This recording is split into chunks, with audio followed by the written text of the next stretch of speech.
Oi.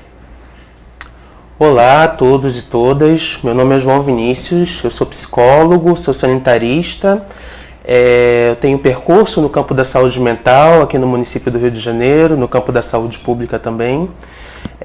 Tenho uma especialização em saúde mental, né? Tenho um doutorado em saúde, um mestrado em saúde pública e sou doutorando também em saúde pública. E vou estar aqui hoje com vocês falando um pouco sobre as atualizações da Política Nacional de Saúde Mental.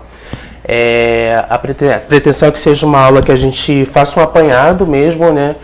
Desses últimos anos, de 2016 para cá, do que tem sido alterado nessa política e falar um pouco das consequências disso, dos efeitos dessas mudanças no cotidiano das práticas, né, no cotidiano dos serviços e dos trabalhadores e trabalhadoras de saúde mental. Então vamos lá, eu vou começar fazendo um breve panorama. Não tá, foi aqui. De como estão essas mudanças, né, que estão em curso, na verdade, desde o ano de 2016. Eu marco esse ano como o início dessas alterações, né, na política de saúde mental. Essas alterações, elas estão sendo apontadas por alguns autores e teóricos do campo da saúde mental como uma possibilidade de descaracterização da RAPS. A RAPS é a Rede de Atenção Psicossocial, né, uma legislação lá de 2011, que organiza, na verdade, esse campo da saúde mental, né, define quais são os dispositivos, define quais são as estratégias, né, e alguns autores têm apontado que essas mudanças no campo das políticas de saúde mental têm se apresentado como uma ameaça de descaracterização da RAPS.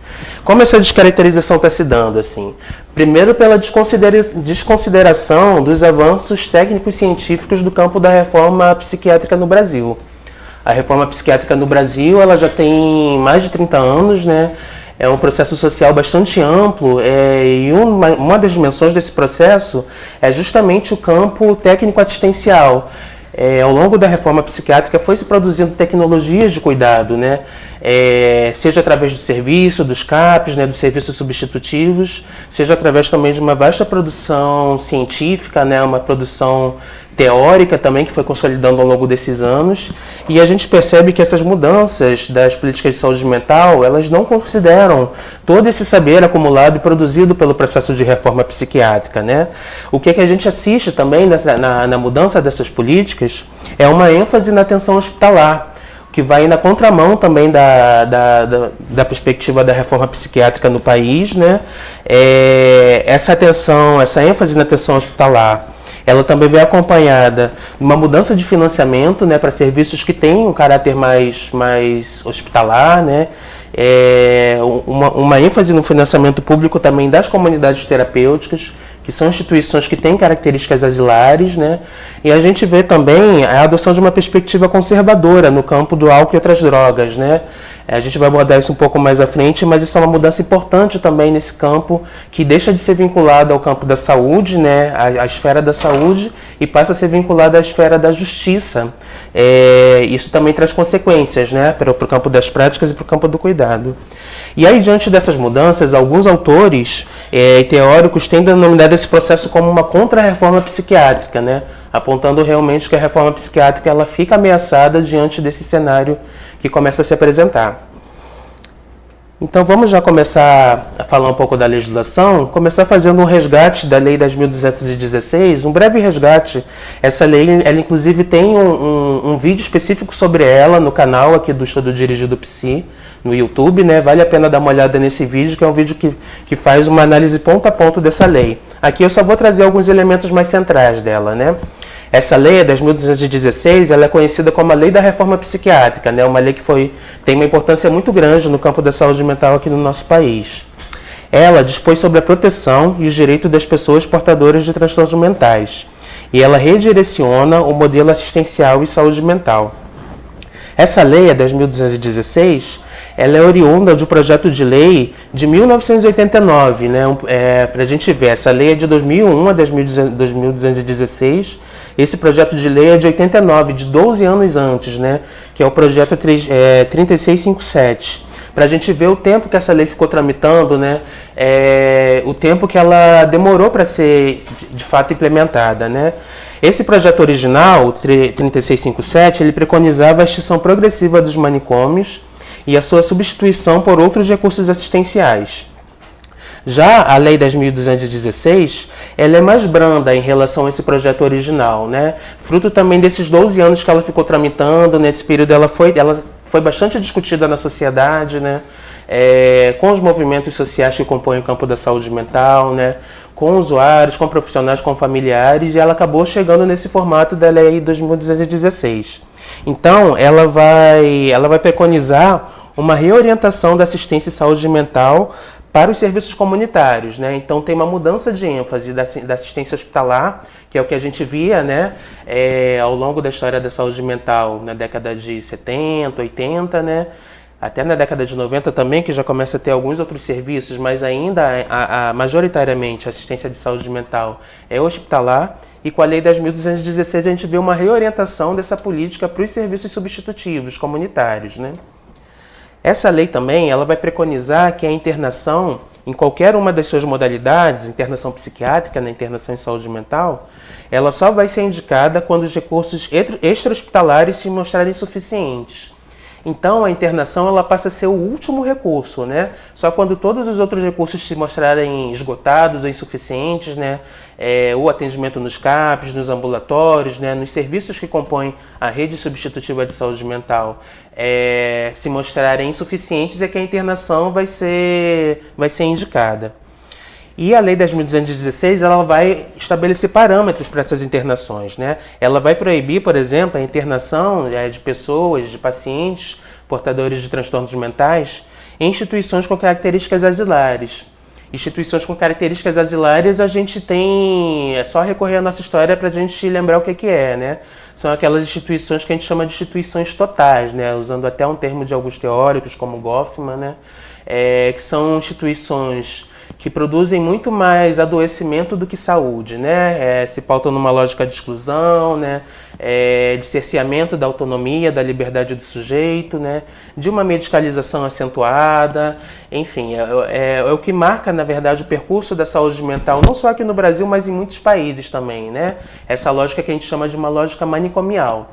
Então, a Lei 10.216 ela vai se contrapor a essa lógica, né, proibindo que as instituições que sejam destinadas a internações ela tenham essas características.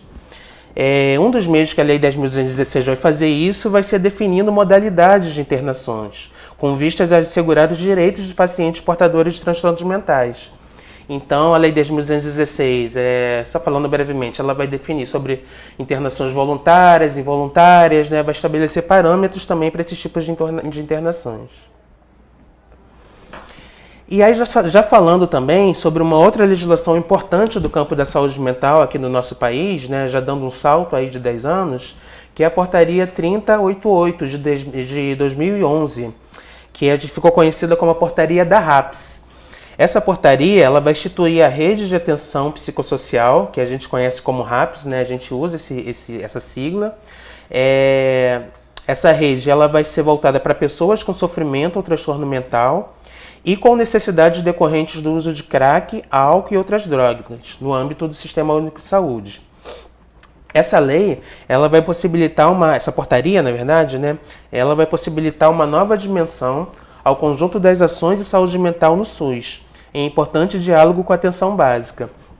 Essa legislação da RAPS, né, de 2011, ela vem depois de um período já de consolidação do campo da atenção psicossocial, né, que se deu na década de 2000, né, no começo da década de 2010, enfim, né, e vem também no momento de consolidação da atenção básica como modelo de reorientação das práticas de saúde no país, né? Tanto que em 2012 a gente vai ter a aprovação da Política Nacional de Atenção Básica, né? Que é uma legislação que dialoga, inclusive, bastante com a RAPS, né? Então a gente vê, sim, que a RAPS ela tem um diálogo importante, né, com a atenção básica, com a assistência à atenção básica, né? Na letra da portaria a gente vai perceber bastante isso. Ela vai visar ampliar o acesso à atenção psicossocial da população em seus diferentes níveis de complexidade. ela também vai ter como foco promover o acesso das pessoas com transtornos mentais e com necessidades decorrentes do uso do crack, álcool e outras drogas e seus familiares aos pontos de atenção. E aí na portaria ela vai definir que pontos de atenção são esses, né? Incluindo aí tanto os serviços substitutivos como os CAPs, né? Os consultórios na rua, enfim, mas também incluindo aí dispositivos ligados à cultura, como os centros de convivência, incluindo a própria atenção básica, né, incluindo centros de atendimento para urgência, emergência, né, enfim, então ela vai dar uma organizada nesses pontos de atenção mesmo do campo da saúde mental. Ela vai buscar garantir também a articulação, a integração dos pontos de atenção das redes de saúde no território, qualificando o cuidado por meio do acolhimento, do acompanhamento contínuo e da atenção às urgências. Então a gente vai ver que essa legislação, né, da RAPS, essa portaria, ela de certa forma vai ser um grande guarda-chuva, que ela vai organizar as legislações de saúde mental que existiam à época, né? Vai, de certa forma, ordenar um pouco essas legislações numa portaria única, né? E aí, mesmo tendo esse importante papel de ser essa portaria aglutinadora, né, assim, da legislação em saúde mental, e também por promover esse diálogo com a atenção básica, né, ter essa ênfase nesse diálogo, essa portaria, na época que ela foi lançada, em 2011, ela recebeu importantes críticas, porque já na época ela incluía as comunidades terapêuticas como ponto de atenção residencial de caráter transitório. Ela já incluía as comunidades terapêuticas como ponto de atenção da rede de atenção psicossocial. Isso foi bastante criticado por profissionais, né, por acadêmicos do campo da saúde mental na época. E aí, já adiantando um pouco a nossa linha do tempo aqui, né, a gente já vai falar um pouco sobre a conjuntura onde as atuais mudanças da política de saúde mental ocorrem. Se a gente observava que até esse período de 2014 e 2015, né, as legislações de saúde mental elas vinham no processo de amadurecimento, de aprofundamento, né, de sistematização, como a própria RAPS preconiza, né, em 2011, a gente vê que a partir desse período, 2014, 2015, principalmente marcadamente a partir de 2016, a gente tem uma inflexão nessas políticas, né? E essa inflexão está ligada com alguns elementos que estavam presentes na conjuntura da época, né? Um desses elementos foram as eleições presidenciais de 2014. Essas eleições foram bastante acirradas, né? Nessas eleições a gente teve a continuidade de um projeto de governo que já estava no poder há alguns anos, mas foi uma eleição que teve uma margem de votos muito pequena, a diferença de votos foi muito pequena, né? E a gente vê que a partir dessas eleições a gente teve uma agudização do processo de polarização política no país, né? Isso criou um campo de instabilidade política que também se refletiu, né, e também estava acompanhado de uma crise econômica, né? Então, o ano de 2015, o ano pós-eleições, foi um ano bastante difícil no campo das políticas públicas, né? A gente via muitas disputas políticas, né, no governo federal, enfim, principalmente no governo federal, e também nos seus ministérios, né? O que, de certa forma, tiveram impacto na continuidade de certas políticas, né? Dentre elas, a política de saúde mental. É nesse ano de 2015 que a gente vê uma negociação do Ministério da Saúde. Até esse ano a gente vinha observando que o Ministério da Saúde ele era ocupado por quadros, né, por pessoas que tinham uma afinidade com o projeto do SUS, com o projeto da reforma sanitária, né? E a partir de 2015 a gente vê que a ocupação desse ministério passa a não estar vinculado mais a essa perspectiva, né? E o mesmo acontece com a Coordenação Nacional de Saúde Mental, que já em 2015 tem a nomeação de uma pessoa que não tinha afinidade com o campo da reforma psiquiátrica, né? Pelo contrário, era até um crítico do processo da reforma psiquiátrica. E tudo isso tem impacto na continuidade mesmo, né, da legislação, das políticas públicas de saúde mental. Esse processo continua em 2016, né, com o impeachment da então presidente Dilma Rousseff, e tem também uma agudização com o governo do governo Temer, né, quem assume após o impeachment. Então, todo esse cenário ele vai se refletir numa agenda de retrocesso no campo das políticas de saúde mental. A partir desse momento, né, marcadamente a partir do ano de 2016, a gente vê que se fortalece no Ministério da Saúde, na coordenação de saúde mental, o lobby em torno da chamada indústria de leitos de internação, né? que é justamente essa chamada indústria, né, de contratação de leitos conveniados, né, de um foco no cuidado hospitalar, né, em detrimento dos serviços substitutivos. A gente vai ver também um retorno da hegemonia do saber biomédico, né, um dos avanços, né, que a gente considera como avanços do campo da reforma psiquiátrica foi justamente estabelecer esse como um campo multidisciplinar, ou seja, né, atravessado por vários saberes, por várias áreas, né, não só a medicina, a psiquiatria, mas também a psicologia, também o serviço social, também áreas que são fora da saúde, né, como a própria cultura, o diálogo com o direito, enfim, né. Então a gente vai ver que a partir de 2016 a gente tem uma ênfase nesse modelo biomédico, né, que marcadamente caracteriza aí a psiquiatria, né, ao longo dos anos. A gente vai começar a perceber também uma visão contrária, essa perspectiva intersetorial, baseada no cuidado e liberdade de base comunitária, né? Alguns autores já estão apontando que esse cenário já estava se desenhando a partir de 2016. Um dos efeitos também, né, dessa mudança, tanto na coordenação quanto no Ministério, foi que a partir de 2016 também, nesse mesmo ano, os informativos da Coordenação Nacional de Saúde Mental, de álcool e outras drogas, né, do Ministério da Saúde, que eram informativos que eram produzidos anualmente, dando um grande panorama da rede de saúde mental no país, né, falando de quantos serviços foram implementados, qual era o financiamento que estava destinado para a área da saúde mental, enfim, dando realmente um grande retrato de como estava a situação da saúde mental no país. Esse informativo ele parou de ser produzido. O último ano que ele foi produzido foi em 2015. Isso tem um efeito bastante significativo porque hoje a gente tem muita dificuldade em acessar os dados de como estão as redes de saúde mental no país, né? Hoje a gente não tem dados muito claros de como estão a implementação dos serviços substitutivos, né? De como está o financiamento desses serviços, né? E realmente fica muito difícil da gente acompanhar e fazer o monitoramento dessas políticas, né? Sem esses dados. Uma outra informação desse período também foi que em 2017 a ABP, que é a Associação Brasileira de Psiquiatria, e o Conselho Federal de Medicina, que historicamente se revelaram como entidades críticas ao processo de reforma psiquiátrica no país, eles publicam uma nota conjunta voltada a apontar um conjunto de irregularidades e inconsistências na implementação da APS, né? Então a gente vê que essas entidades elas começam a ganhar, de certa forma, um protagonismo maior do campo da saúde mental no país, né? Coisa que não vinha acontecendo no processo da reforma. E uma perspectiva muito crítica, né, a esse modelo de atenção psicossocial, essa perspectiva de clínica ampliada, né, já na centralidade do saber biomédico, né, no saber psiquiátrico. E aí já a gente entrando no campo das legislações mesmo, né, que começam a ser alteradas já a partir dessa época, né, e um pouco nessa conjuntura, nesse contexto, a gente tem uma mudança muito importante no ano de 2016 também, que foi a Emenda Constitucional 95. Essa emenda ela vai ter um impacto não só no campo da saúde mental, mas no campo da saúde pública como um todo, né? Essa emenda ela foi aprovada em 2016, ela instituiu um novo regime fiscal no país, determinando que no ano seguinte, no ano de 2017, as despesas primárias teriam como limite a despesa executada em 2016, corrigida em 7,2%. Então esse orçamento de 2016 ele seria acrescido de 7,2% no ano seguinte.